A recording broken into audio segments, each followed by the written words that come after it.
Assalamualaikum dear students, hope you all are fine. We are studying Rockmark English for class 2 and our lesson is Sandy goes to park. इसकी reading और dictation हमने कर ली थी. आज हम लोग इसकी एक्सरसाइज देखते हैं. सबसे पहले है choose the correct options. Options को जो है वो करेक्ट होंगे उनको टिक करना है. फर्स्ट है the master's name was, master का नेम क्या था? Benny. Who would fetch the ball कौन लेके आता था? Sandy. What did they play among the bushes? वो झाड़ियों के पीछे क्या खेलते थे? Hide and seek. What did Sandy being chasing? Sandy ने किसका पीछा करना शुरू किया? Butterfly, तितली का. नेक्स्ट है complete the paragraph without looking at the unit.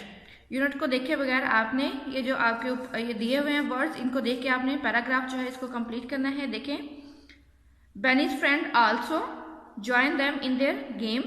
यहाँ पे आ जाएगा फर्स्ट में join.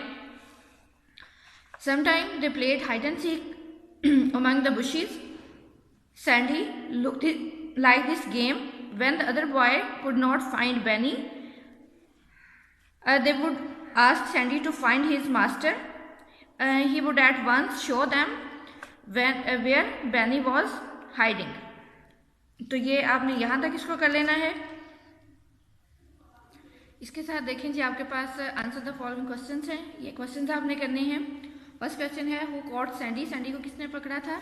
इसका आंसर है पिछले पेज पे, ये है जी पेज नंबर 58. पेज नंबर 58 पे है a man dressed in torn and dirty cloth came and caught Sandy. इधर से आज से शुरू करना है. इसको आप कैपिटल कर लेंगे. A man dressed in torn and dirty cloth came and caught Sandy. Question number 1 का आंसर है. इसके बाद सेकेंड क्वेश्चन है हु शाउटेड आउच. किसने कहा था ouch? The man in dirty clothes shouted ouch. The man in dirty clothes shouted ouch. एक गंदे कपड़ों में जो आदमी था उसने ये ouch कहा था. What did the boy do when they heard Sandy's bark? लड़कों ने क्या किया जब उन्होंने सैंडी के भौंकने की आवाज़ सुनी? इसका आंसर है पेज नंबर 59 पे. यहाँ पे है they run towards the man. वो उस आदमी की तरफ दौड़े. क्वेश्चन नंबर 3 का आंसर है ये. क्वेश्चन नंबर 4 है who said this Sandy safe and sound. किसने ये कहा था कि सैंडी सेफ एंड साउंड है? अब बिल्कुल ठीक है. बैनी said so.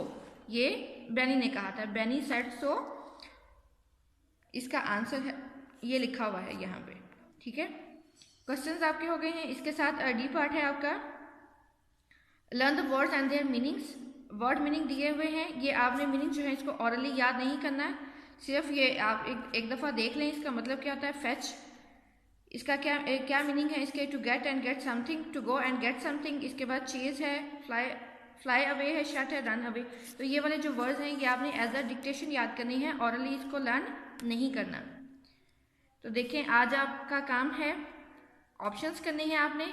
Complete the paragraph है, क्वेश्चन आंसर्स हैं और मीनिंग है. ये वाले मीनिंग के जो सिर्फ ये वाले हैं वर्ड्स, इनको आपने एज अ डिक्टेशन याद कर लेना है. बाकी काम हम लोग इंशाल्लाह नेक्स्ट वीडियो में करेंगे. Stay home, stay safe. अल्लाह हाफिज़.